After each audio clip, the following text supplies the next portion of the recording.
Well, good evening, everyone. My name is Peggy O'Neill. I'm the Adult Services Publicity Librarian and Programming Librarian at Penfield Public Library.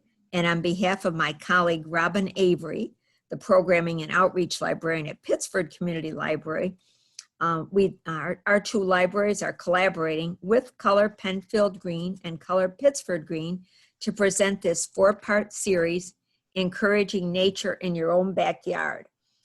Last Thursday's session, our first one, the New American Garden, was held with Megan Meyer of Color Penfield Green, conducting it together with Mary Moore of Color Pittsburgh Green.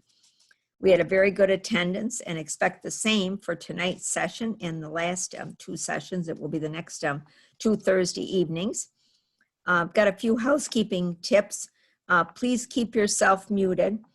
And at the conclusion of the program, we will be doing the question and answer or comments. So please put your questions or comments in the chat. And also this program is being recorded tonight and will appear soon, maybe in a week or two, on the Penfield Cable TV website under penfield.org, penfieldtv.org under community lectures. In case you wish to see it again or encourage others who might have missed it. Tonight's session, our bird-friendly backyards, is with Chris Lagewski, who is the director of the Montezuma Audubon Center. And without further ado, I think Mary and Megan are going to be doing presentation. Okay, so thank you all for coming. Hi, Peggy. I just wanted to say, I just got something up on my screen that says— Oh, wait a minute. Your meeting will end in, This.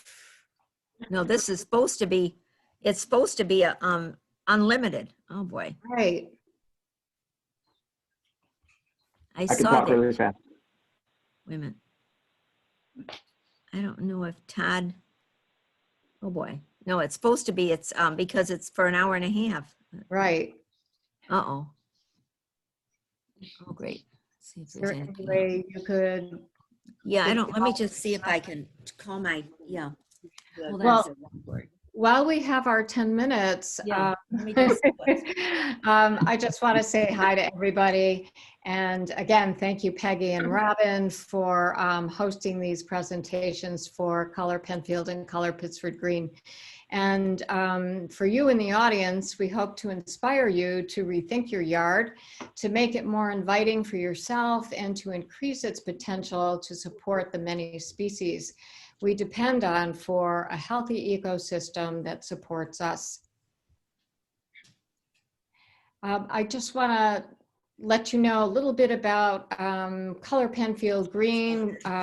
It's a new organization of Penfield residents concerned about our environment, and their goals are to inform our fellow residents about all the incredible ways that our community is going green with a focus on climate. We are here to educate our residents on ways our community can embrace and take action on sustainable life practices that reduce our carbon footprint, enhance our yards and town land, and that will support ecosystems that support us. Healthy Yards is a new initiative of Color Penfield Green, and this nature series will give you some new ways to enhance your yard tonight for our birds, many of who are in steep decline. Color Pittsburgh Green are Pittsburgh residents who have come together with similar goals to inform, encourage, and assist the town and residents to take actions on our climate crisis through local changes. Ideas include reducing the local carbon footprint by converting to renewable electricity. Hi, Todd, it's Peggy. I'm sorry to call you, but as I'm doing my meeting. Increasing energy efficiency. And let's see, increasing energy efficiency, reducing food waste, adopting community-wide composting, and creating healthy landscapes for humans and wildlife. Mary Moore and I teamed up to bring our two towns together through this nature series. And at this point, I'd like to introduce Mary, who will talk about her town of Pittsford's progress towards a healthy environment. Hey, good evening and welcome. I'm Mary Moore. Special thanks before we begin to Pittsford librarians Robin Avery and Penfield librarian Peggy O'Neill for their enthusiastic support of our nature series. Megan and I live in different towns, but we share the same goals for Pittsford and Penfield and the people who live there. We promote healthy habitats that provide food and nesting areas for insects and birds. Healthy habitats require the planting of native trees, shrubs, and flowers, and no pesticides. In 2018, I stood before the Pittsford Town Board and requested that the town stop applying pesticides to town properties. In preparing for this request, I discovered that we in New York have some protection from pesticide health hazards. The Child Safe Playing Fields Act of 2010 prohibits the application of pesticides to any playgrounds, turf, athletic fields, or playing fields on school or daycare properties in the state of New York. Governor Cuomo recently signed a law that prohibits the use of the pesticide glyphosate, the active ingredient in Roundup, on all New York State property effective December of this year.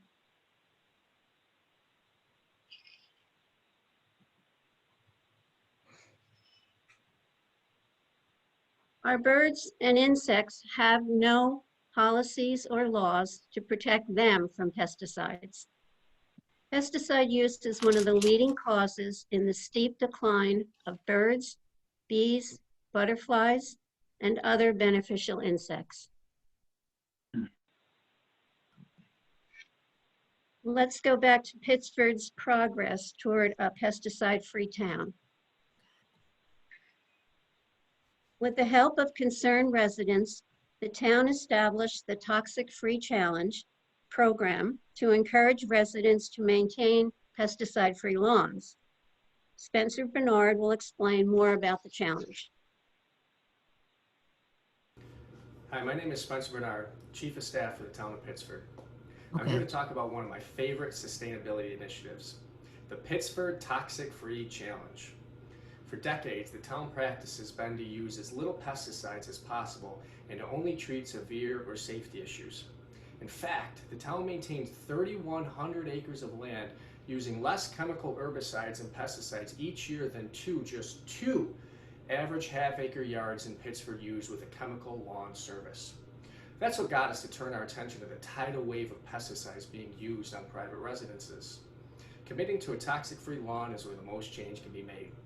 So working with engaged citizens, we supported a grassroots movement that shows you can have a toxic-free lawn that is healthy, looks great, and is good for people, plants, and animals. Maintaining a toxic-free lawn that is good for the environment and looks good is not too hard. Some simple steps that can make a big impact include choose the right grass for your yard conditions. Consider replacing some lawn with native trees, shrubs, and flowers. Native plants need very little watering, very little care, and no chemicals. Mow and water correctly, patch bare spots quickly to avoid weeds, and reevaluate your lawn contract to avoid non-organic pesticides and herbicides. You'll find more information and tips on maintaining a good-looking lawn without chemicals on the town website at townofpittsford.org/toxic-free. If you're committed to a toxic-free lawn like I am, you can show your support with one of our Toxic-Free Challenge lawn signs. You can pick one up at the Town Hall front steps or at our community garden at Thornell Farm Park. I hope you'll consider helping us create a greener, healthier, more sustainable community. Every little bit helps. Many thanks to the engaged residents who worked with the town to plan the Toxic Free Challenge and make it a reality. And a special thanks to all of you involved in this discussion. Your efforts will help educate our community and will lead to a more sustainable future for us all.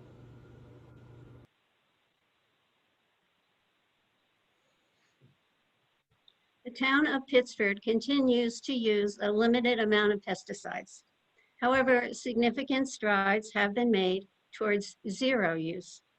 In March 2019, Pittsburgh hired a pesticide-free contractor to maintain neighborhood districts and other town properties. This decision cut back on the use of Cleanup Pro, a fully loaded glyphosate formulation. New machinery has been purchased to make pesticide elimination more successful. An aerator for compacted soil, an overseeder to fill in bare spots where weeds may grow. In conclusion, we continue to lobby the town to adopt a pesticide-free policy in alignment with the Child Safe Playing Fields Act. Thank you. There is a new collaborative conservation project called Homegrown National Park. It is a call to action, and its purpose is to create an urban suburban beltway for pollinators by planting native plants in our yards. Native plants, in turn, provide the food source for our birds in spring. Mary and I envision growing our own local homegrown national park, and we plan to roll out other educational opportunities in the future. So if you are inspired to make some changes through some of these programs that we're offering to you, and want to learn more, contact one of us through our emails. And if you'd like to know more about Color Penfield Green, they have a wonderful monthly newsletter you can sign up for through their website. Color Pittsburgh Green is working on their website, but you can connect with Ellen Henry, one of the co-leaders, to learn more as well. And these links will be entered into our chat so that you can copy those. Thank you. Okay.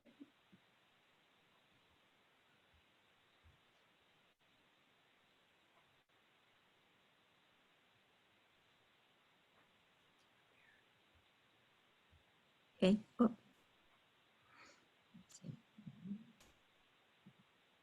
Am I up? Are you ready? Let's see. Yes, Okay. I think Chris may begin now. Is that correct, Peggy? Yes. Oh, Chris. Yes, you can. I'm sorry. Yes. Yes. You can. Chris? Sure. Yes. Chris. Love waiting for this. Okay. Screen sharing. Yeah. Right. Here we go. Yes. Thank you. Okay, everyone. Well, great to be with you. My name is Chris Lagewski. I'm the Center Director at the Montezuma Audubon Center in Savannah, New York. We're about a 15-minute drive north of the Montezuma National Wildlife Refuge on Route 89 in Savannah. And I've been the Center Director there for the last 7 years.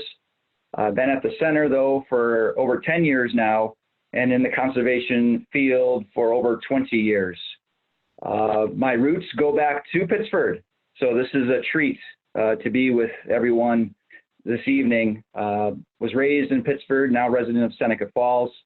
Had great opportunities to explore rural communities right on the outskirts of Pittsburgh.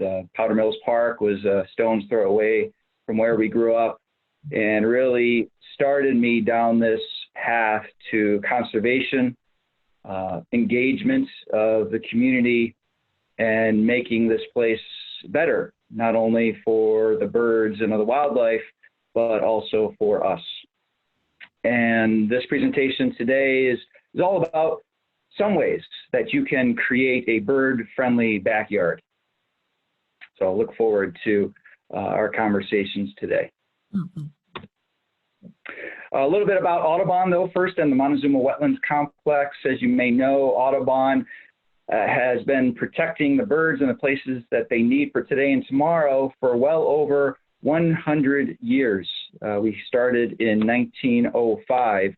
And as a small bird conservation organization in the early 1900s, we were focused on little plots of land, reforesting areas that had been cut over the National Audubon Society started right here in New York State. And as our science grew and our understanding of birds and the places that they need grew, we continued to follow the birds. So now we have this hemispheric approach to bird conservation. These lines on the Western Hemisphere indicate some major migratory pathways for songbirds, waterfowl, shorebirds, birds of prey, and many others.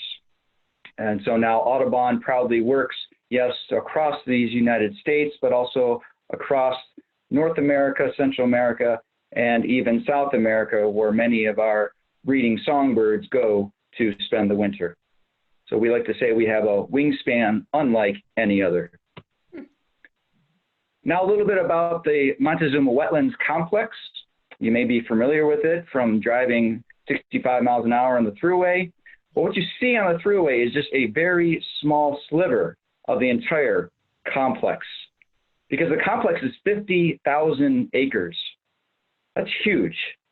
It spans from the north end of Cayuga Lake all the way up to Wolcott in Wayne County, out to Clyde, and then over to Weedsport in Cayuga County. To put 50,000 acres into perspective, that's about twice the size of the city of Rochester, New York.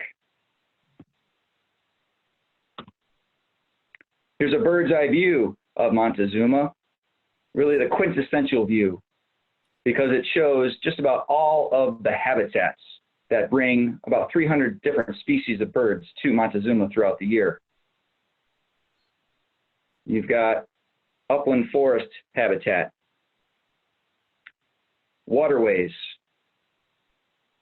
Seneca River and the canal travels through Montezuma. Wetlands, grasslands, even agriculture. So within this wetlands complex, 50,000 acres, great mosaic of habitats, and it's the mosaic of habitats that brings in 300 different species of birds and millions of them throughout the course of the year. Now, most of Montezuma is privately owned. About 30,000 acres of Montezuma is private. And just to orient you here, here's the north end of Cayuga Lake. Seneca Falls is here. This red line cutting through here is the New York State Thruway. So this is the National Wildlife Refuge, and that's owned and managed by the U.S. Fish and Wildlife Service. That's the federal government. And up here in Savannah, here's the Audubon Center on Route 89. And there's about 9,000 acres of New York State DEC property up here in Savannah. That's this shade of green. And then all the white on the map is privately owned land. So we do most of our work in bird conservation and environmental education programs on the publicly managed land, nearly 20,000 acres.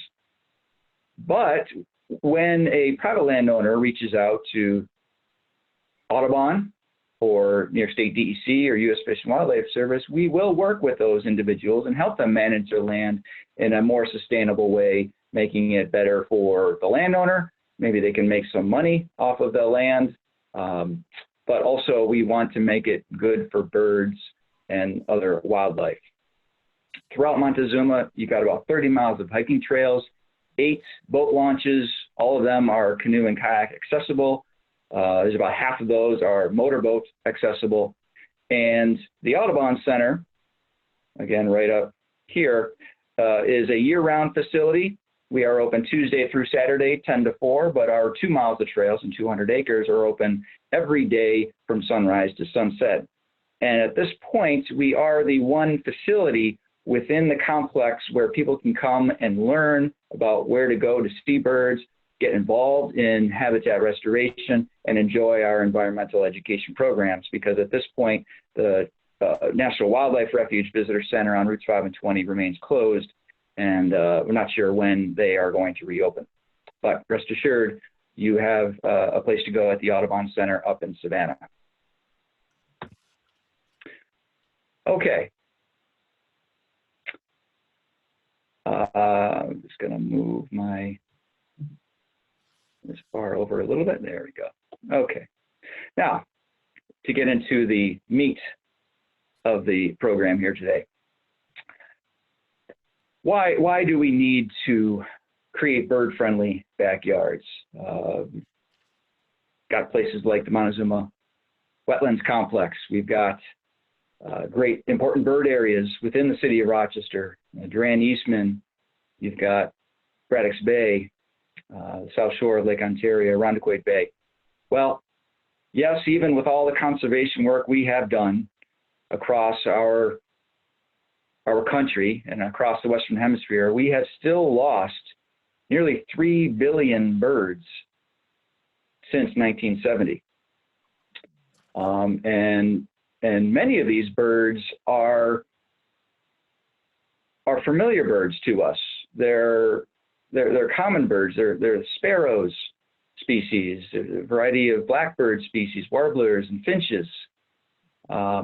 So this is troubling, and it could have been much worse if conservation organizations hadn't mobilized, such as Megan and Mary have done, to raise awareness of birds' decline over these last 40 plus, 50 plus years.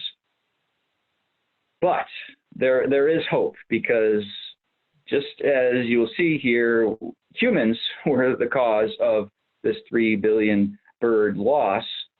We are also the solution.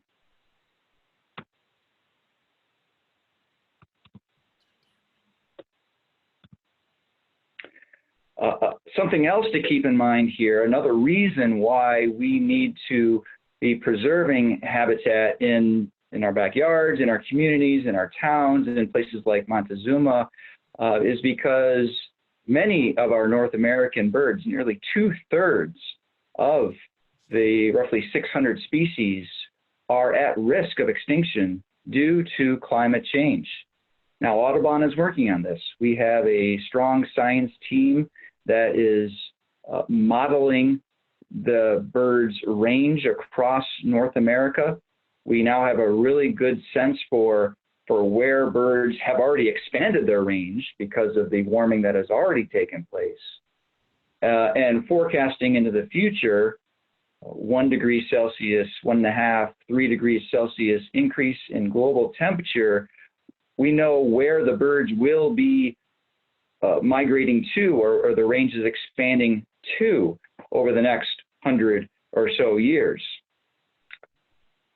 And it's pretty scary, because as these birds have to relocate, they may not find suitable habitat. For example, brief example here, the bobolink, which is a grassland species. It doesn't live in the forest. It lives in a wide open grassland habitat. We have many of them at Montezuma.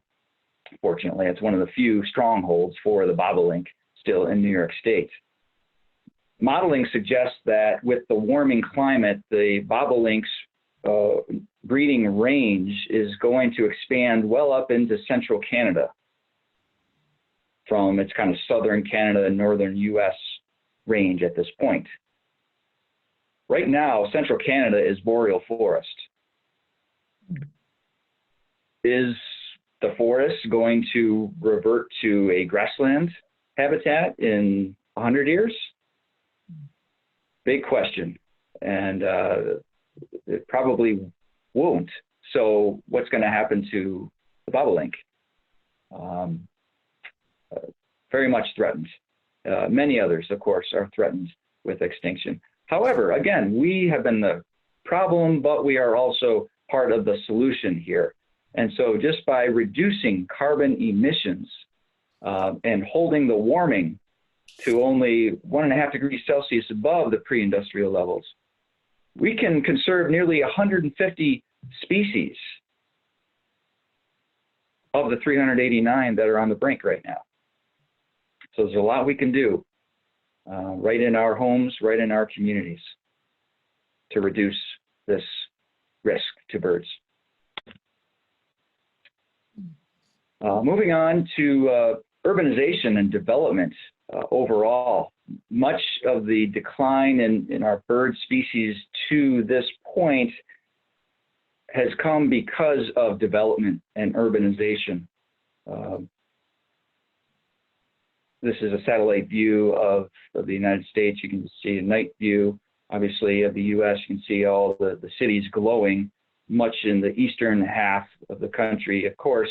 And out west, you've got those pockets of urban areas that have caused bird populations to decline, in some cases upwards of 90%, especially when you're talking about grassland species.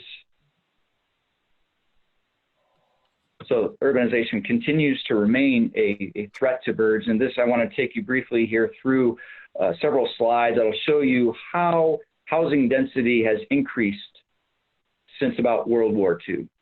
So all the dark green on the map is wilderness natural habitat, low density housing. Yellows, light greens and yellows are kind of a moderate density housing, and your urban core, your urban centers are the bright orange and red on the map. I'm going to click through these slides. You're going to see what has happened each decade since 1940. And the last slide is going to project what the urban landscape will look like here in this country in about 10 years from now. 1950.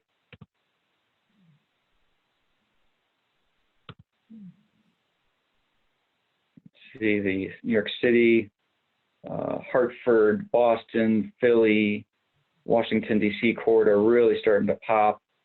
Even look at Rochester and upstate New York, Finger Lakes region, turning more yellow and now more red as we get into the 90s. And that continued right up through 2010. And one more slide here, projecting out again 10 years from now, what is the urban landscape going to look like? Looks like a bad case of chickenpox. So we have a lot more people in this country and more developed areas and expanding out into once wilderness habitat or very rural communities, and it's becoming suburban, ex-urban areas, and the urban areas continue to expand. Well, this is an opportunity here. So people are part of the solution, remember, and so we can create bird-friendly backyards and bird-friendly communities where people live and help the birds that have been decimated by this housing density. Coming down the road here, they're potentially devastated by climate change. So, what does urban sprawl look like? Well, it's lawns. It's a lot of lawn. Traditionally, it was ornamental plants, exotic plants, invasive species in some cases.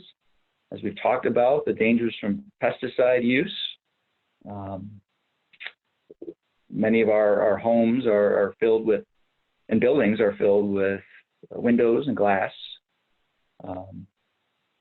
I love pets, I love cats, I love dogs, and there's nothing wrong with having pets, but feral cats and outdoor cats can be a potential threat to birds. In fact, cats estimated to kill 2 to 4 billion birds every year.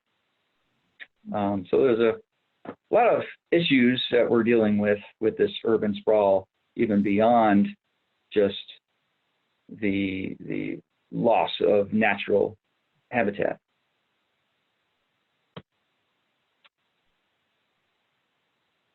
And so again, this opportunity here to connect with individuals and landowners, community leaders here is critical to bringing back birds, because roughly 2/3 of all the land in New York State is privately owned. So there's the opportunity here. Now I'm going to go into some detail here. I have 3 main points I want to focus on here this evening with you. I want to focus on just a few of the native plants that you could think about putting into the ground in your backyard to make your yard more bird friendly. What does it mean to have a lights out campaign? Turning off lights during particular times of year. I want to focus on that as well. And then also things that you can do, things you can actually create in your yard or put in your yard that will help birds, give birds a better home right in your backyard. And then I have a few other ideas at the end as well. And so the focus here for this first part is on plants, because plants are what will bring in large part, insects that are beneficial to many birds, like prothonotary warbler here. Yes, the plants themselves may provide food, shelter that birds need, but they also bring in native insects that are beneficial to birds.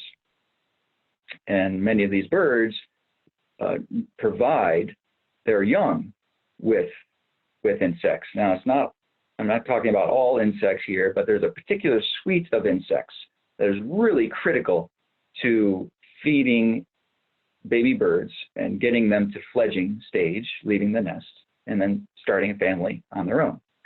And that is caterpillar, butterfly caterpillars, moth caterpillars, for example. These species of trees here are very beneficial for caterpillars. For example, the oak, the white oak, the red oak, black oak, are extremely beneficial.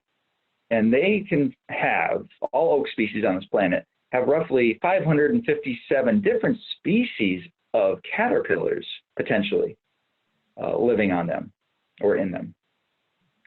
So you can see the others. So oak, acorns, of course, beautiful foliage, kind of a brown foliage as you go into the fall and winter months. But as you may know, the oaks tend to hold on to their leaves much longer than many of our other native tree species. So that in some cases, we still have oak leaves on trees even right now. They haven't all blown off the tree. Cherry, another great example. Beautiful white flowering tree, the wild black cherry. But then, of course, there's also the cherries themselves, which are beneficial to birds, but also attract caterpillars. Maples, great variety of maples. Silver, red, sugar, of course. Hickory, I love the hickories. Quite a variety of hickory, shagbark hickory, just to name a few. And then you've got evergreens like the pine, the white pine. Hemlock is also very beneficial to birds. So when you're thinking about tree species, certainly think native, because as was mentioned earlier, they require very little maintenance. They're adapted to this climate and this environment, so they require very little watering, no fertilizer, certainly no pesticides, which is great. Okay, so let's go into now about 10 different species of plants, and these are going to be mostly shrubs and wildflowers. So this is the list of trees. Highly recommend. But what are the others here? So let's start with the winterberry holly, a great shrub. It's a fairly low growing shrub. It might be 6 to 10 feet. You can keep it really low. I typically see the winterberry as a low growing shrub. Most of it is manicured, so it can be kept at a 3 to 5 foot height. It can grow pretty large if left unkept and unpruned. But one of the benefits to the winterberry is that it holds onto the berries well into the fall and even the winter season. And the bright red orange berry with the contrast of the snow during the wintertime just makes a beautiful landscape in and around your home. I had these back in my own old home when we lived out near Syracuse, loved it. And it can thrive in a variety of habitats, either full or partial sun. Of course, it'll be better off in the full sun. The berries will develop more in the full sun. And traditionally, a moister soil, not wet, not swampy, but just a little bit more moist, certainly not sandy soil. So our typical clay soils or loamy soils that we have here in the Rochester and Finger Lakes region are well suited for the winter berry. Serviceberry, one of my favorites, also known as Juneberry. Shad Bush is another common name. Little lore about the serviceberry. The reason why it's called serviceberry is because back in Appalachia, back in the 1800s, the serviceberry would bloom typically April or May. And at that point, the residents knew that the ground was unfrozen, and so they could have their burial services for family, friends who had passed during the winter months. Shad bush, again, that spring time frame is when the shad migrates up rivers and streams, especially down in the mid-Atlantic states and the Hudson River as well. So this can be a fairly large shrub, 25 feet. We have a couple that are on either side of our entrance at the Montezuma Audubon Center. Again, a nice red berry that comes out late spring, early summer. A lot of birds are attracted to it. The cedar waxwing in particular is very fond of the serviceberry. Again, moisture soil. We have about part sun in the front of our building. So it gets a nice morning sun, and then afternoon it's completely shaded. So the serviceberry that we have there at the Audubon Center is thriving in that condition. Now a few of the wildflowers that I particularly enjoy, and which is why I highlighted these here. The bee balm. Again, full, maybe partial sun, a moisture soil, but this bright red flower, nice tubular, long flowers on the Monarda is a great plant if you want to attract nectar species like the ruby-throated hummingbird. This, of course, a female, doesn't have the bright red throat, but from June right on through the summer months, you can get the bee balm blooming, and it just really brightens up the summer landscape for sure.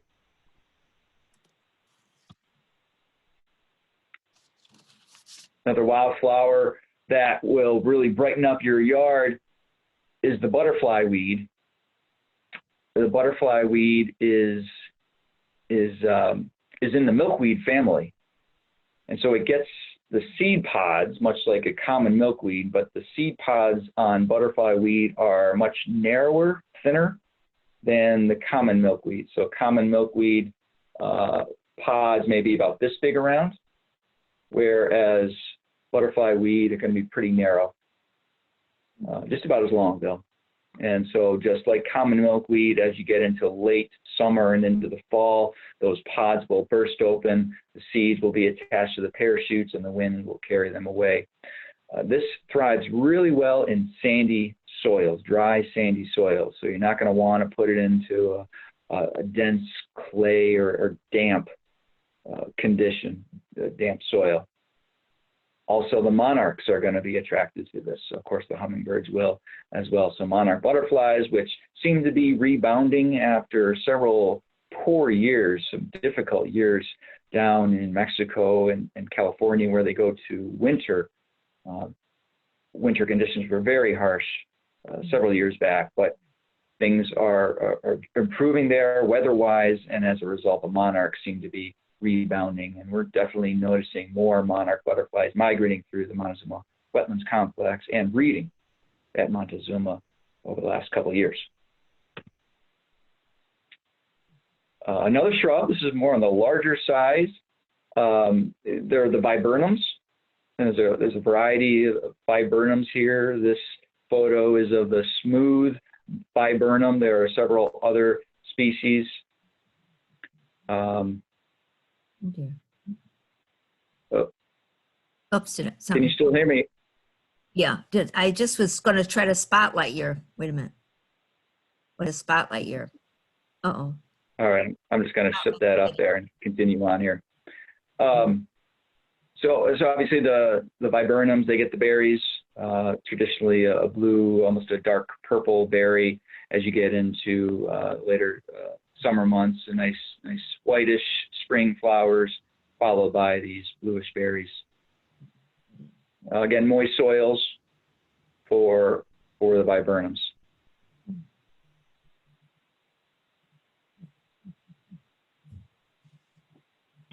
There we go. Another one of my favorites, I just planted this cardinal flower in my front yard a couple of years ago. Started with 3 plants, and it seeds itself. So it can spread throughout your flower bed. Again, like bee balm, long red tubular flowers. It flowers a little bit later in the summer months. It's not a spring bloomer. It's more of a mid to late summer bloomer, but the red blooms just spectacular. Now this one, again, moist soil, but I've got it in part shade, almost full shade. It's more like partial shade in the front yard, and just doing really, really well. Hummingbirds have found it. Really, because I have the bee balm and I've got the cardinal flower, I don't need to put out the hummingbird feeder. I got so much of a natural plants in the landscape around the house that hummingbirds are really enjoying that. A small tree, or some people consider it a large shrub. This is a really beautiful tree. It's called the Flowering Dogwood. I'm very familiar with this from my time down in Northern Virginia. Beautiful, large, white flowers in the spring. And this does really well in more part sun. So you don't want to put this in under a dense canopy in the middle of the forest. You don't want this out in the middle of the sun. You'd like some dappled, filtered sunshine. And if you do have that, then the flowering dogwood will thrive. Now, it's not so much the fruits that will be beneficial to birds, but birds can utilize the flowering dogwood in making nests. And of course, the flowers will attract some insects, which will benefit birds as well.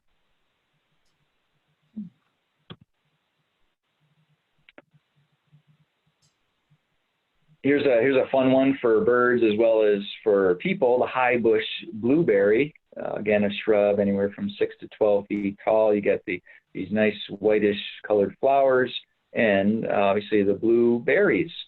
Now, it's not going to taste just like what you get from Wegmans or Tops, but it does have a blueberry. It definitely tastes like blueberry, edible for people as well as for birds.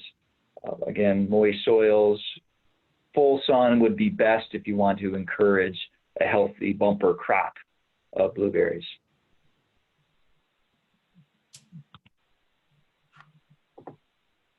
Put this in here, the black-eyed Susan. I love to pair the black-eyed Susan with purple coneflower. You've got the contrasting yellow and purple, both produce seeds benefiting birds not only during the kind of late summer into the fall season, but all through the winter. If you don't deadhead or cut off the plants or trim down or mow these wildflowers, and this goes for really all wildflowers, if you keep them, let them stand, they will provide seed food for birds well on through the winter months. I'm seeing that in my side yard where I've got some purple coneflower still standing and the birds haven't taken all of it yet. So that's just a great benefit and obviously very visually appealing for your yard.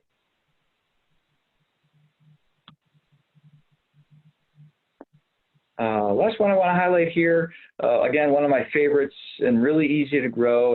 It's a shrub. It's called the black chokeberry. There's also a red chokeberry, as the name suggests. You can ingest it. However, it's very strong flavor and not particularly pleasing, although some people do make jams and jellies out of them. But you can keep this, again, 3 to 6 feet in height. It gets a really nice white flower. Really, if you prune it properly every year, you can get a really nice looking flush white flowering shrub in the springtime, which then transitions to the blackberries in this case, and of course the red chokeberry is going to have red berries on it. Just well drained soils really are best. I've got mine in part shade right on the front side of my house, so it's kind of like maybe 4 hours of direct sunlight, not much direct sunlight in the afternoon, and seems to really enjoy that. But if you want, a lot of berries, go ahead and put it in the full sun. It will tolerate full sun. So those are just some. Obviously, there's so many native plants, but we're talking here about people's backyards, and people's backyards come in a variety of shapes and sizes. It could be a really tiny, backyard, but you can make it bird friendly. You could put out potted bee balm, columbine. Well, the columbine is another one that I didn't mention. Trumpet creeper or trumpet vine is another one.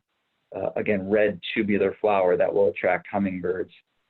Some people may have larger backyards, and so you can eat away at your lawn, which is what I'm doing at home. I'm slowly eating away my lawn, turning it into native vegetation landscape, and it's a lot of fun to watch what species of birds come in, what insects we see, and of course, less mowing, less work for me. I'm all about that.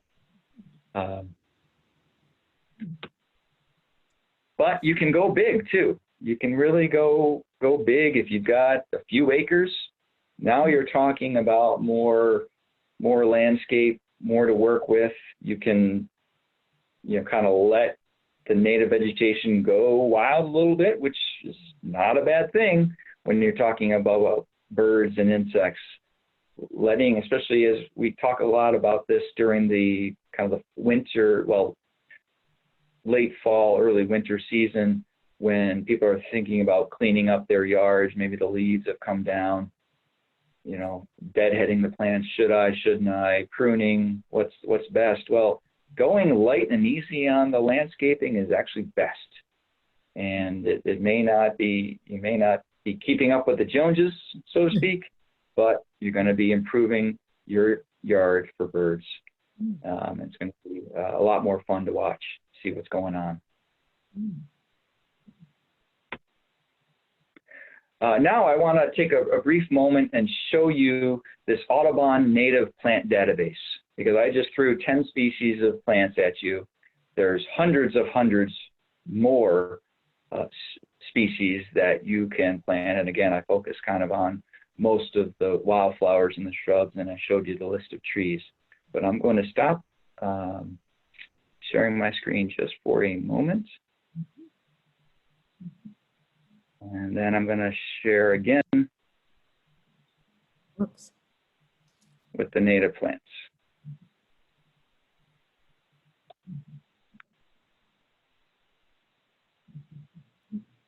Yep.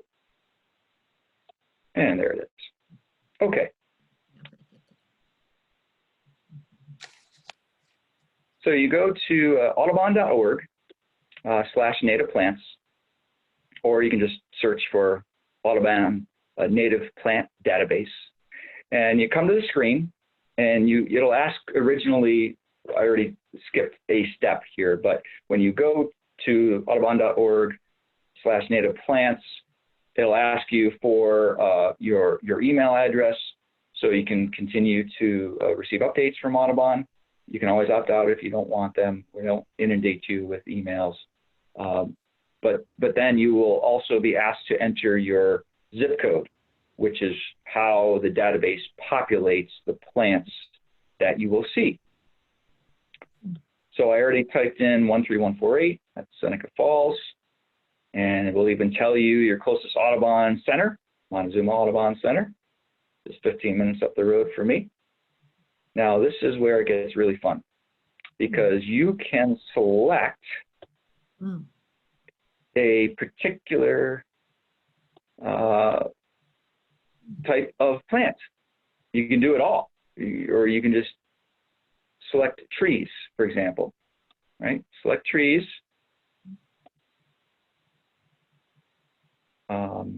You don't have to check any of these boxes if you want to focus on trees that produce a lot of nuts or are really beneficial for caterpillars, for example. We can do that. And then it's really cool because you can then even select, say I want trees that are going to be beneficial to orioles, for example, or thrushes like wood thrush, right? Or eastern bluebird, right? So you don't have to select any of those if you don't want. But just by selecting those, 1, 2, and 3, then down below, it's already populated the tree species that are adapted to our climate, here in the Finger Lakes region in Rochester. Right, so there's dogwood, basswood, elm, larch. That's a fun one. That's a kind of an evergreen that actually, it has needles, but it loses its leaves. That's needles. It's kind of fun. Sycamore, that's a great one for wetland type habitats. Witch hazel, that's another fun one, kind of fun folklore about that. The yellow flowers actually stay on well through the winter months. If you're looking for something else in addition to maybe a winterberry. But the other cool thing about this database, and I'm going to move on here, is it will show you where you can buy locally. Okay, so there's Audubon Center, and I'm actually thinking about having a native plant sale this year. I'm not quite ready to pull the trigger on that one yet, but I'm working with a native plant outfit out of Geneva, trying to get something set up with them. So stay tuned for that. I might have some native plants for you to buy at Montezuma too. And there's our Audubon New York office. But then where to go for more resources, right? But then where to buy native plants near you, right? So White Oak Nursery, Jim Engel, he's great. Actually lives. No, that's right. That's his. That's where the farm is, out in Canandaigua. A plantsman out down near Ithaca. Never been to this one. Out in Fairport. Never heard of that one. But there are other nurseries that have native plants, but these are the ones that kind of specialize in native plants. So certainly you go to the big box stores and you can find some native plants, but Audubon promotes these here. So, and then if you're interested in like online ordering or potentially wholesale, we give you some options there as well. So really easy to use. Again, you just select a few items and off you go. Very helpful. Yeah.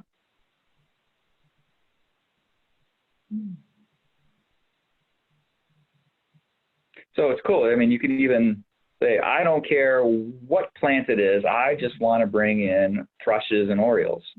Well, it's going to give you the trees and it's going to give you wildflowers and everything. Right. So it gives you the 100 best results. 100 best right there.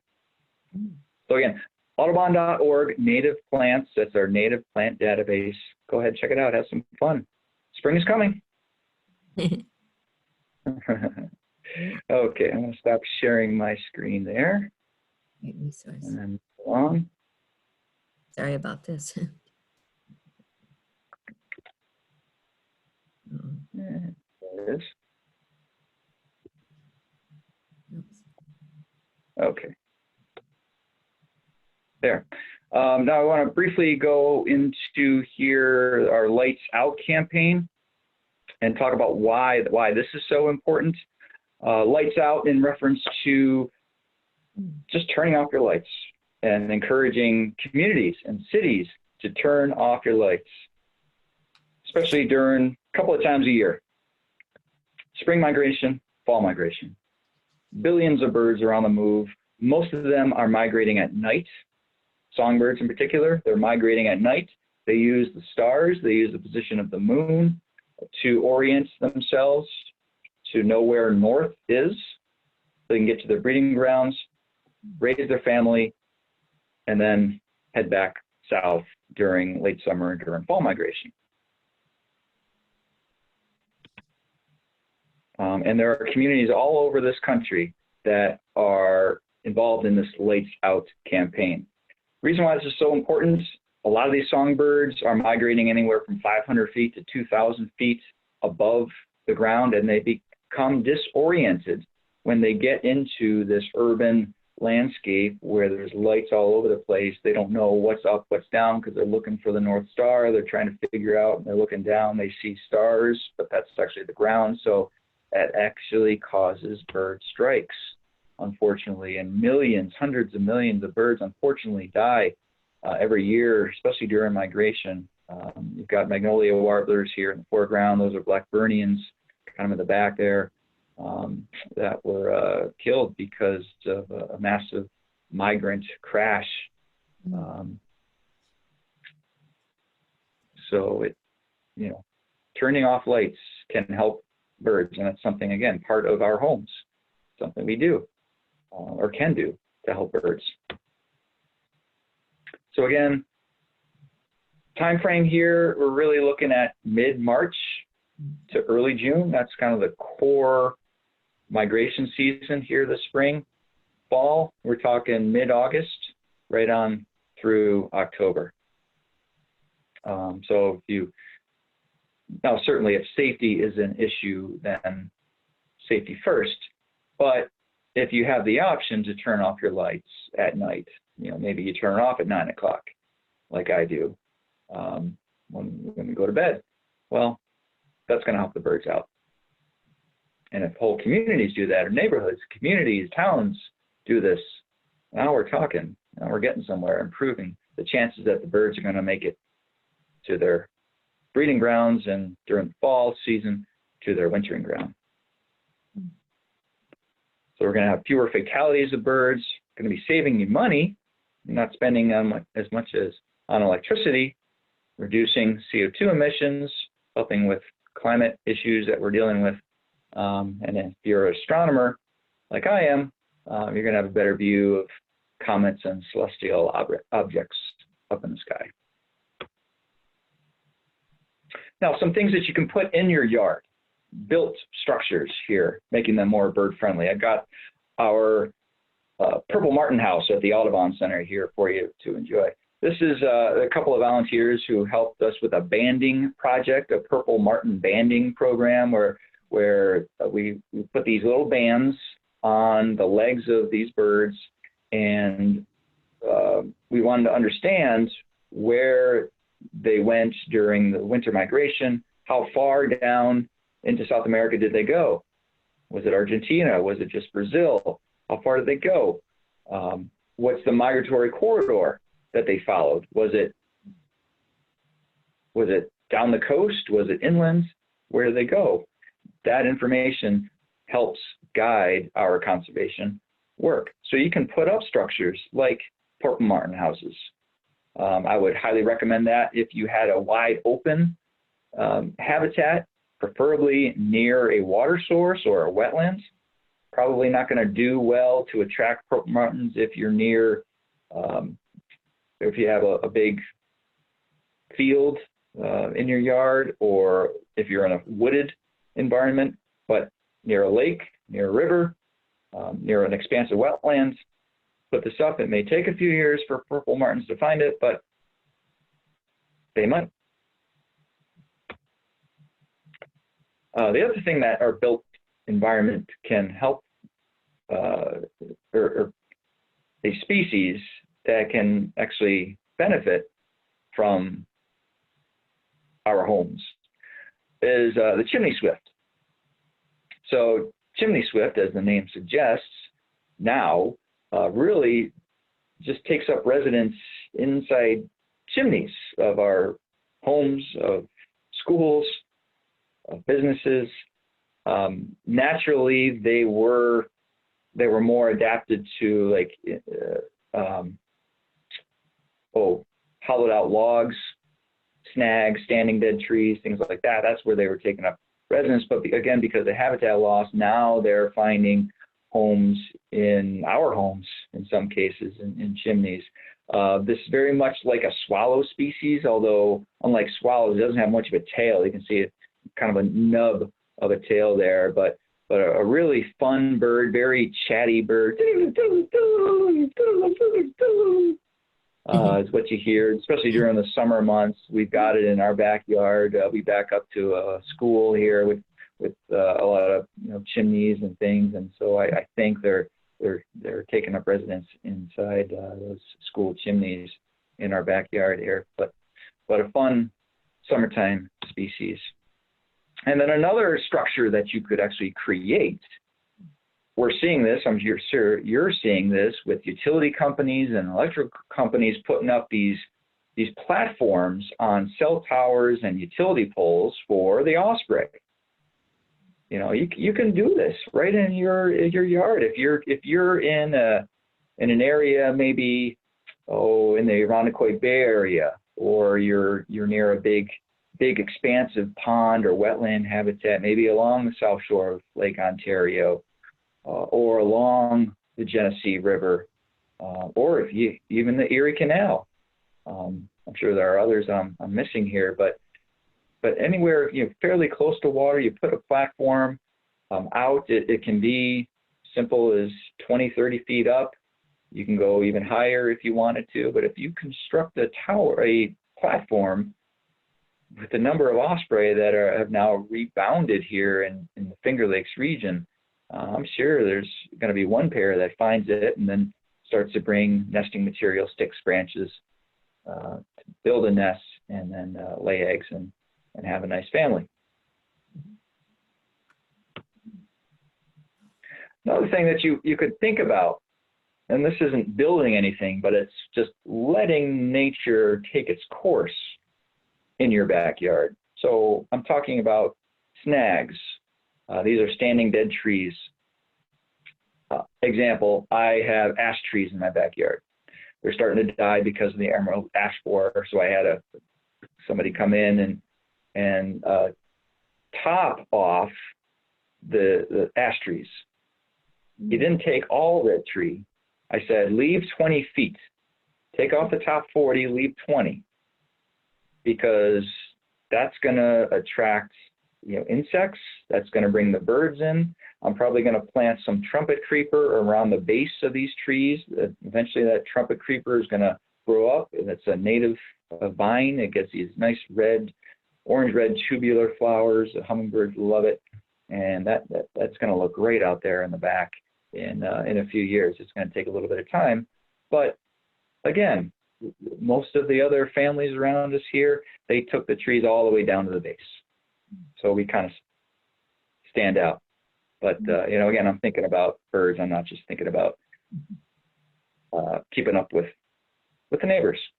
So if you leave some snags, some standing dead trees, there are certainly birds that are going to potentially nest in those standing dead trees, in the cavities or holes in the trees. We typically think of black-capped chickadees, woodpeckers, white-breasted nuthatch, tufted titmice, tree swallows, eastern bluebirds. But if you're in a expansive swamp habitat, you could get prothonotary warbler. Now, this is probably not a species you're going to find in an urban area, but you get out into the rural communities of the Finger Lakes, and we have them at Montezuma now nesting in cavities in the swamps. Just think about that. Maybe not taking the tree all the way down to the ground, but leaving 10, 20 feet of tree there to let nature do what nature does. That's going to benefit birds too. Okay, some other ideas here briefly for creating a bird-friendly backyard, other things that you can do. As was mentioned earlier, the water baths for birds, not only during summertime, but winter as well. Bird baths are very critical for winter birds because it's not a lack of food or cold that's going to kill a bird. Sometimes it's lack of liquid water, especially with the weather conditions we're experiencing now. Everything is just freezing up, so liquid water is a scarce commodity. So if there's any way that you can have a heated water bath out there in your yard, you're definitely going to attract some birds. Leaving brush shelters or brushy areas. A brush shelter can be 3 or 4 feet of brush, branches, sticks and twigs, and piling them up. You're going to have insects in there that's going to attract birds. I've had Carolina wrens hanging out and even nesting underneath my brush shelters in the back here. So there's a variety of plants and animals that are going to benefit from brush shelters. There's probably going to be some seeds that will germinate underneath your brush shelter that hopefully they're native and they will attract even more insects, which will bring in more birds.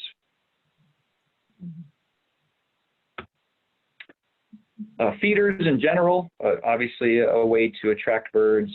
Suet in particular is important to build up a bird's fat and give them the protein and energy, nutrients that they need, not only to survive the cold, but also to potentially survive migration season and breeding season as well.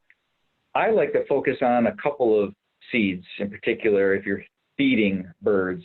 In addition to the suet, obviously suet cakes, there are several different varieties of suet cakes, but they're generally all really good, high fat, high protein suet cakes, going to benefit birds. Your black oil sunflower seed and thistle or Niger seed are 2 that I like to focus on when using feeders. I don't like the mixes so much because sometimes the mixes may be filled with just filler seed that will not benefit birds. But if you get the black oil sunflower and the thistle, that's straight up seed, and birds are going to benefit from that. Another thing to think about is watching the birds. So you've created now, or working to create a bird-friendly backyard. Now it's time to have fun and watch what happens. Watch the birds come in. There are so many different community science activities that you can get involved with from the comfort of your own home. One of them is starting tomorrow. It's called the Great Backyard Bird Count. It's a great partnership between the Cornell Lab of Ornithology, National Audubon Society, and a Canadian conservation organization. And we are working to mobilize people for the next 4 days. All you have to do is spend 15 minutes over the course of the 4 days. Keep track of the birds that are in your backyard, in your communities, or you can go to a natural area and count birds there. Go to the database, enter that information, and you are helping scientists understand where birds are now right in the heart of the winter months. This is something that we talk about a lot at Audubon, and it's very important because there are not enough Audubon scientists out there in the world to really understand where the birds are at all times, and to understand where we need to do more conservation work to help birds out. But people are everywhere. You're everywhere. You can keep track of birds in your yard. You can stay in your home, nice warm cup of coffee, hot chocolate or tea, and count the birds that are in your yard. Or you can go for a walk in your community around your block. Keep track of the birds there. So again, it's coming up the next 4 days. It's called Great Backyard Bird Count. And I do have a video that I'd like to show you. Birdcount.org. Birdcount.org is the website. And here's a little snippet, just 1 minute snippet about Great Backyard Bird Count.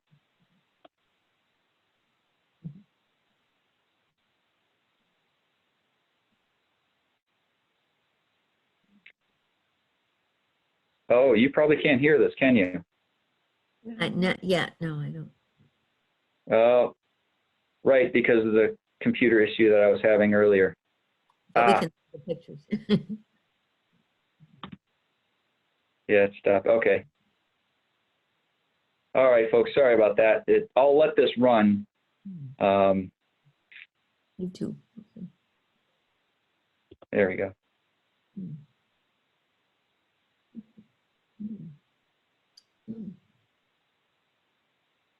Basically, it's talking about mobilizing communities all over the world now to simply keep track of birds for 15 minutes. You can certainly do more if you'd like, but all we ask is 15 minutes over the next 4 days. What are you seeing? Go to birdcount.org, enter the database. Great family fun, way to do it safely. Be outdoors is a safe place to be now more than ever. And people all over the world are participating in this. This is a great way to have a real community feel. And really, we're benefiting birds, not only here in New York, but across the world.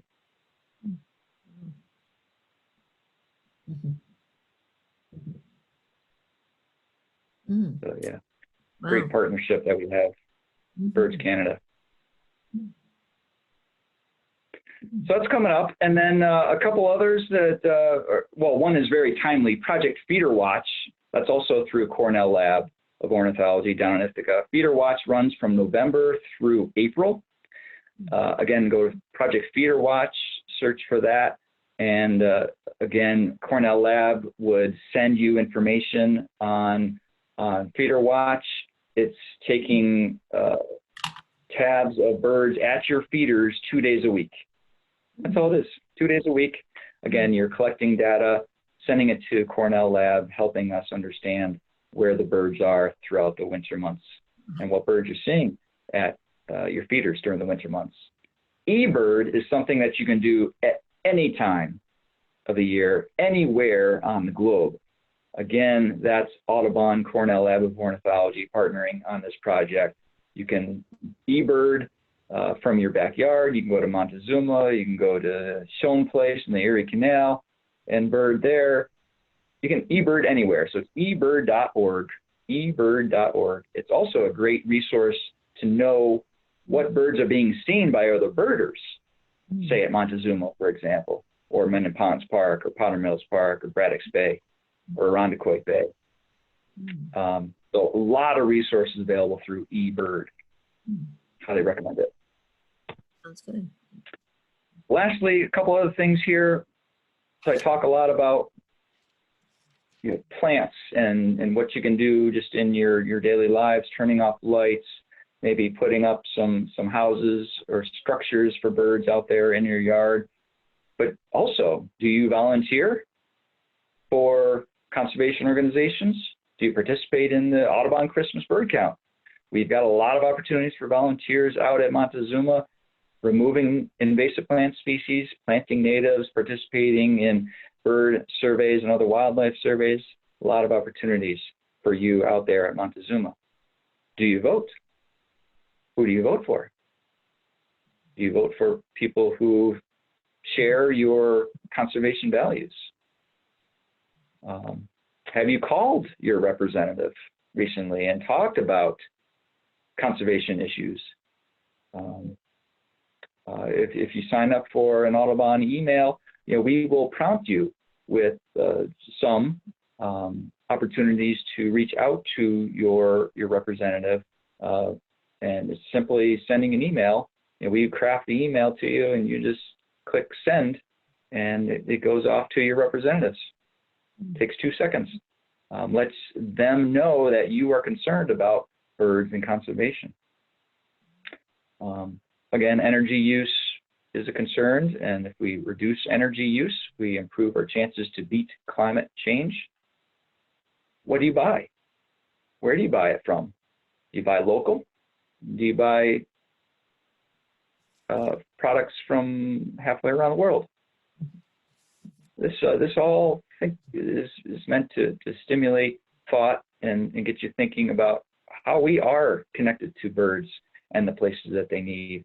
And we do have an opportunity to help birds and protect the places that they need every day through our actions. So as the sun sets on my presentation, I want to thank you all for taking time out of your busy schedules to join me to learn a little bit about what it takes to have a bird-friendly backyard. Again, simple changes, native vegetation, removing invasives, no pesticide, no herbicide.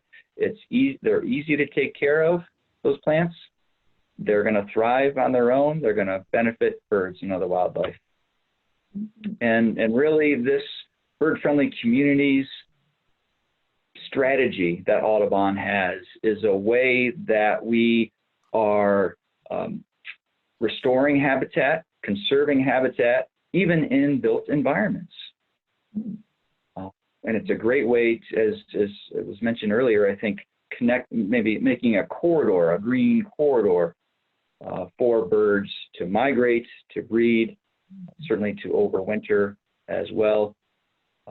Audubon is proud of this program and happy to talk with you more if offline, or certainly I'll be answering some questions here in the chat about ways to make our communities more bird friendly, because they're going to help the birds, but they're also going to, the activities are going to benefit us as well. Thank you very much, Thank you. Chris. That was wonderful. And we do have some questions too. Megan, did you want to do anything yet before the questions?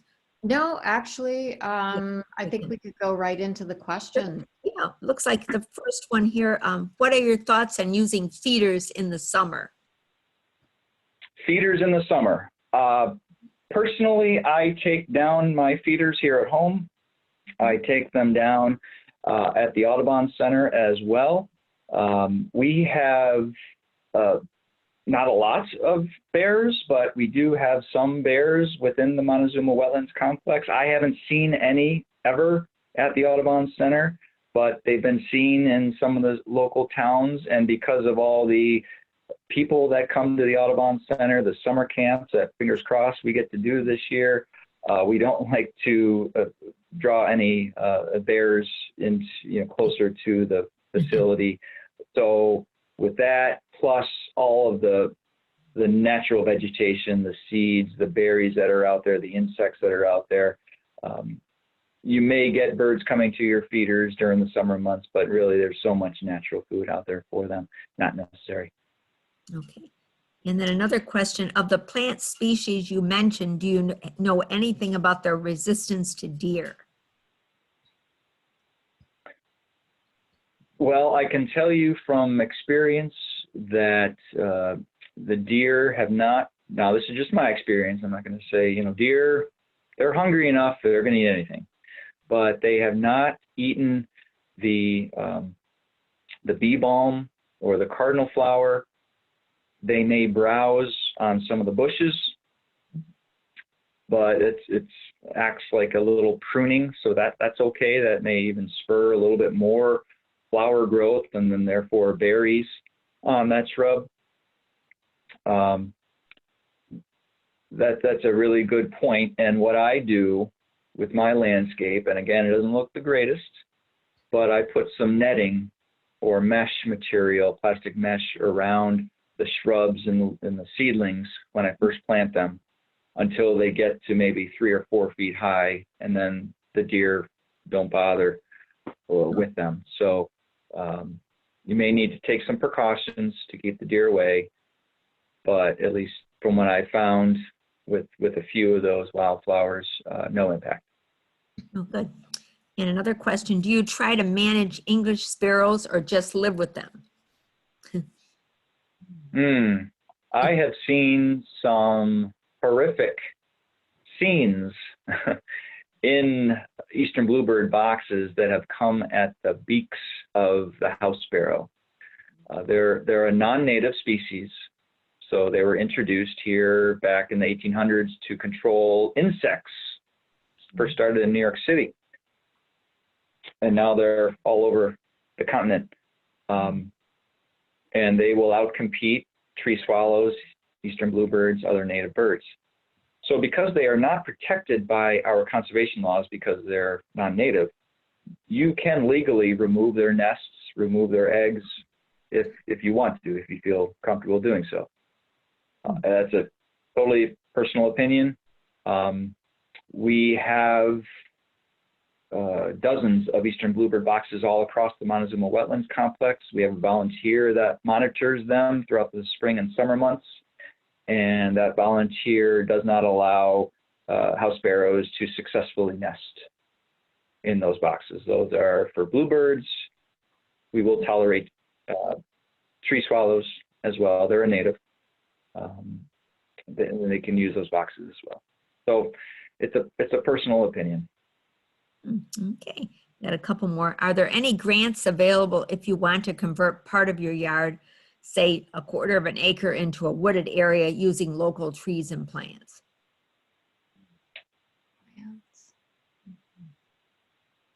I'm not familiar with grants to, say, private individuals, but there are certainly foundations within the Rochester community, Finger Lakes region, that would support such a project, say, on a nonprofit land or potentially even agency property.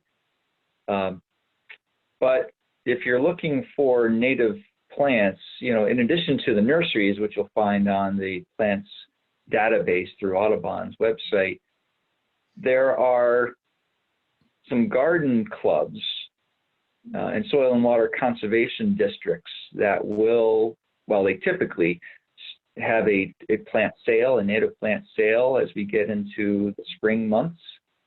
Not sure if it's gonna, you know, if all those are gonna happen this year because of everything going on still, but you've got opportunities to buy plants at a fairly low, really actually a really low cost compared to what you would spend, say, at a large scale nursery or even a big box store.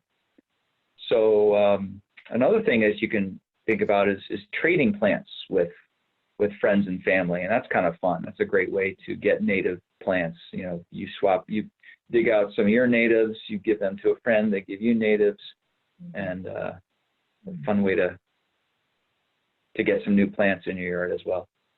Good. Then a comment here about deer can also ignore a species for many years and then decide they really are good salad. That was a comment. That'd be a good one. Well, like I said, yeah, deer, they're if food is scarce, they may start to devour plants that hadn't traditionally been eaten. Yeah, we got a couple more here. Any suggestions on how to keep deer from bird feeders? Do you like to use mealworms in our bird feeders? H-O-U-R. Our. Okay. Well, my favorite feeder, and this has really worked to keep the deer from eating it, it's a caged system. So you've got a small tube in the middle that's surrounded by a cage.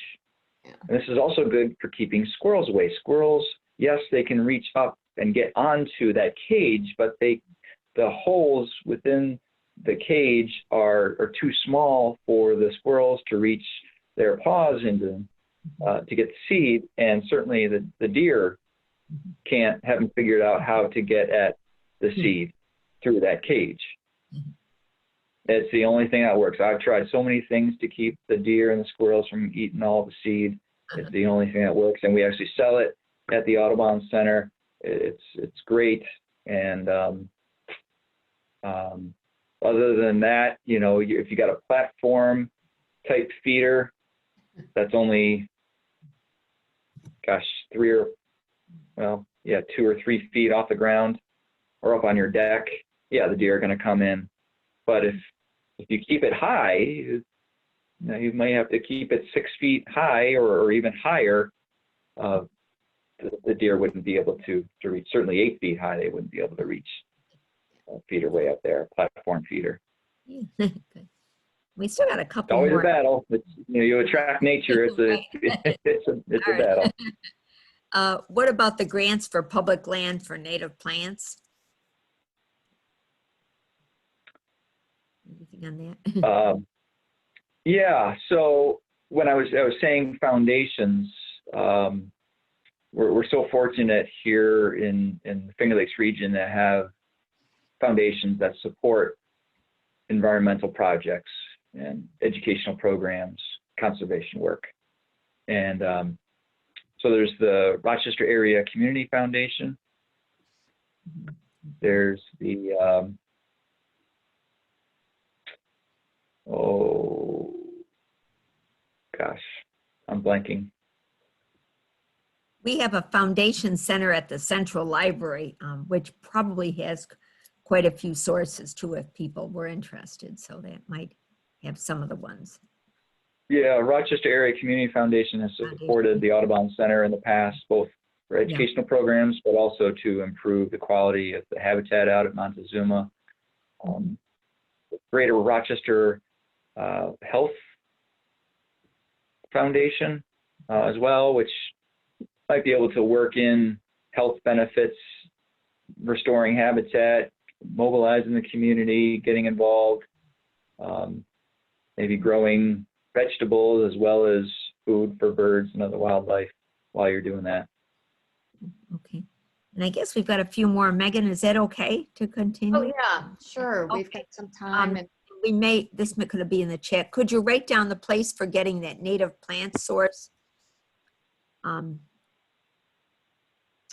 think you gave us that website there, Chris. And I guess It's the Audubon Audubon, Native Plant, yeah, audubon.org/native plants. audubon.org/native plants. Okay. Yep. Or if you just search for Audubon Native Plant Database, Okay. Yeah, that's what. All right. that will pop up as well. And is there a program or campaign to keep domestic cats indoors? That's a question. Yeah, again, I love pets. We've got, got guinea pigs in the house. We love dogs and cats too, but we keep our pets inside. And so Audubon talks a lot about keeping cats indoors because you can lose 3 billion, 4 billion birds every year. So it's just part of our strategy when we're talking to groups, when we're leading programs and talking about bird-friendly communities. That's one component of having a more bird-friendly environment. So I know it can be a tough issue, but keeping your pets indoors. And the other thing is that having cats outdoors or pets outdoors, off leash, for example, well, there are larger birds out there, and I've had people call me at the Audubon Center who said, well, there's this hawk right in that tree in my backyard, and he's staring at my cat and dog and salivating, and he's got the fork and knife out ready to go to town. Oh dear. Go ahead and bring him in. Just bring it in, and the bird will move along. Right. So another reason to keep your pets indoors.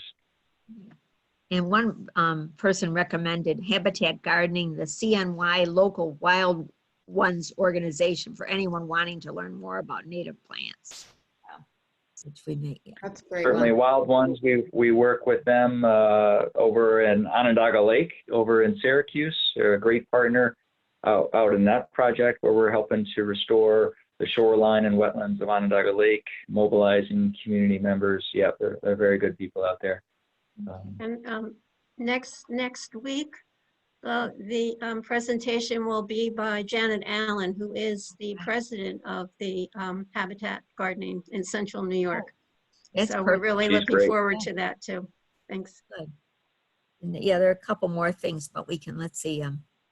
How to keep Canadian geese from bird feeders. Anything on that too? And the other. Canadian geese from bird feeders. Are they, they're eating the seed underneath the feeder? No, didn't clarify that. Maybe they will, but that's, yeah, just said that. Hopefully they do. I can't imagine a Canada goose is going to sit on a feeder. But I would guessing here, just guessing that the feeder is going to be near a water source. There's probably a lot of lawn going down to the water, and so the Canada geese are attracted first by the lawn. It's a great food source for them. They can see everything, potential predators, and then you've got an additional food source with the feeder. So really, it's the lawn going right down to the water source that is the main issue there. It's attracting the geese. So that needs to be dealt with. Yeah, and it was, yes, the Canadian geese are eating ground food. Somebody said, okay, let's see if there's any. I think we've got, looks like, oops. We've got a lot of very wonderful comments. Everybody enjoyed it. Looks like, there's also a Monroe County plant sale here, where tree and shrub sale for Monroe County swcd.org/page-8, which is pre-order deadline March 5th and distribution 4/22 and 23. I'll see if the chat can be also included in the recording. I'll check with my colleague too to mention that. People can actually save that chat if they go to the chat, and they're right next to where it says file. There are 3 little dots. If you pull those down, you can, at the very top, it says save chat. So people could just save that chat themselves. Thank you, Megan. Yeah, good. Yeah. It's good because there's a lot of, I think, let's see, and most of the others. Oh, and here's one. If you can't ID a bird for the watch, can you describe it instead? I don't know if that, I guess for this, the bird watch. Oh. Can you, describe characteristics probably, or what? Yeah. I don't know if that might not work. That you probably have to, and I know you have to enter the actual name. So do your best. Do your best to identify the bird. You can call on us at the Audubon Center. There's my contact information. You're not sure about a bird, you can describe it to us. There's also a great app. It's called Merlin. Oh, okay. As in the bird, Merlin, MERLIN. That's an app through the Cornell Lab of Ornithology. You answer 5 questions about the bird that you're not sure of, and it will give you a few birds that it could be.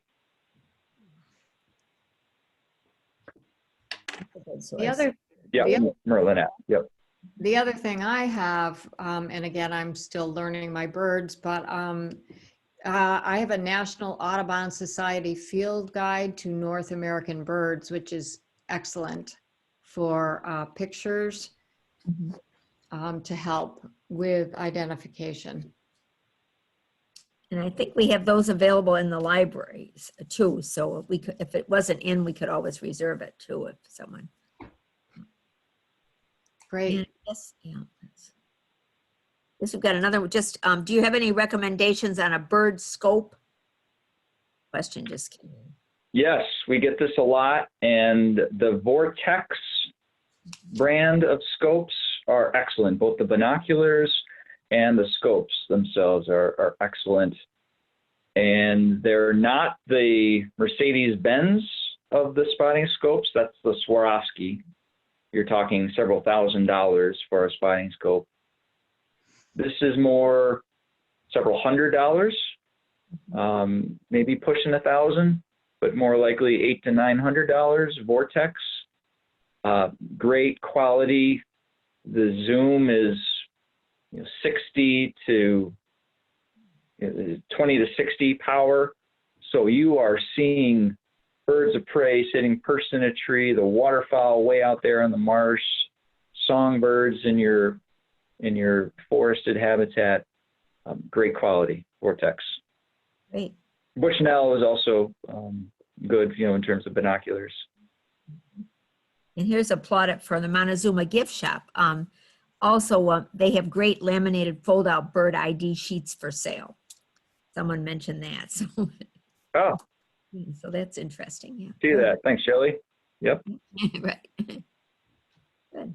I think that was, other than, we've had a lot of wonderful plaudits from everyone. Thought it was, a great program. And certainly I learned a lot. Boy, I've got to get out and start looking. Yeah, that's really, I live in an apartment though, so I'm a little limited as to what I can do with my surroundings. Yeah, so Audubon Center, again, Route 89, Savannah, just a 10-minute, 15-minute drive north of the refuge. Again, the Refuge Visitor Center is going to be closed. Not sure if they're going to open this year. Hopefully they do.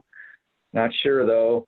But we are open Tuesday through Saturday, 10 a.m. to 4 p.m. You can be on the grounds daily, sunrise to sunset, even if the center's closed. No access to bathrooms, though, outside of our regular business hours. Keep that in mind. And keep in mind here, migration is just about ready to get underway. When the winds start to blow out of the south and we start to get those consistent 40 to 50 degree weather days, get out to the Montezuma Wetlands Complex. Come see us at the Audubon Center. We're going to be leading many tours of Montezuma, driving tours. Folks are going to drive their own vehicles, following our van around to the 4 or 5 different hotspots. And we are also going to be continuing our virtual programs, which we've been doing since the fall. So great ways to keep in touch, to stay informed about what birds are coming through and all the happenings out at Montezuma. And look forward to seeing everyone out at the Audubon Center very soon. Great. Thank you very much, Chris. Thank you, Megan and Mary. Thank you so much. That was amazing. I've learned a lot, and I look forward to learning more through your Montezuma Audubon Center. Mm-hmm. Thank you, Chris. Thank you. And we will be sending a survey out to all participants. So please be sure you complete that. So thank you very much, everyone. And we'll look forward to seeing you in the next couple of programs.